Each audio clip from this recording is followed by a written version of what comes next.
Uh, wow, Buffalo 6 straight playoff losses. Josh Allen wasn't allowed last time the Bills won a playoff game, and Buffalo won the AFC East for the first time in 25 years. Wow.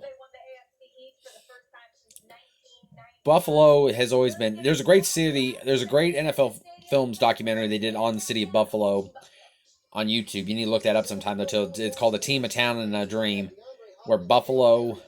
Or talks about that. They talked to the late Van Miller. They talked to the late Tim Russert about the history of Buffalo too. They tell a really great story about who else they talked to. They talked to Jim Kelly and all them. They also talked to Vincent Gall, the guy who wrote and directed and starred the movie Buffalo '66 with Christina Ricci. It's a great story though too. Buffalo, there's a great story about the city of Buffalo and their fans. This is how passionate they were. They tell a story about Old War Memorial Stadium of downtown Buffalo. And it was this old rock pile of a stadium. It had been abandoned. They really hadn't done anything with it. And Russert tells stories of them putting beer kegs. They'd have beer kegs and grills in the stadium, and they would just have a big giant party. Hey, Mac Jordan joins us. Let me wave to him.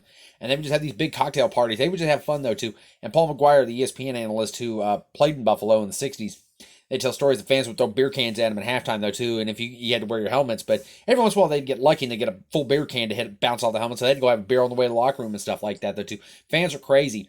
There's a story once of a kicker in the '60s, a guy by the name of Boot Lustig played for the Bills, and he missed a game-winning field goal. I think Buffalo ended up in a tie with somebody, in I think 1966 or '67, and he was walking the streets of Buffalo after the game, and the fans mobbed him.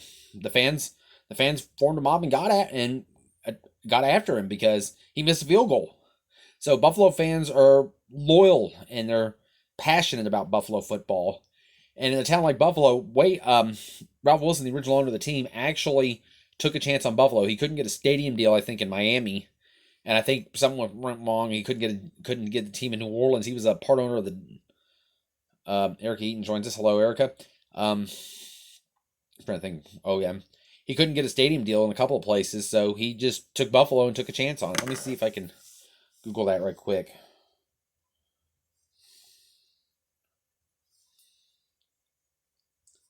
History of the Buffalo Bills.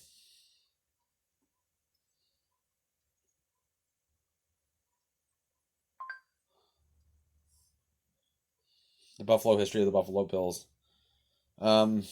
Let's do the Wikipedia page, I guess. Alicia Biggerstaff's joining us. Josh Botter's joining us. Welcome, Boo Boo.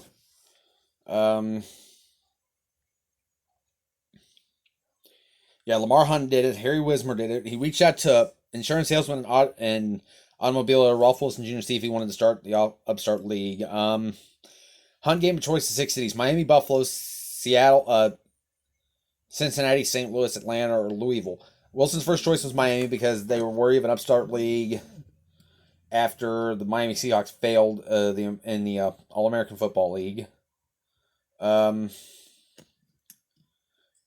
Civic Stadium in Buffalo. Let me see if I can find the story about Boot Lustig. Let me see if I can Google that. This is a tablet I got for Christmas though too, if you can see that. And I'm gonna Boot Lustig kicker. Okay, here we go. Gerald Booth Lustig. All right, here we go.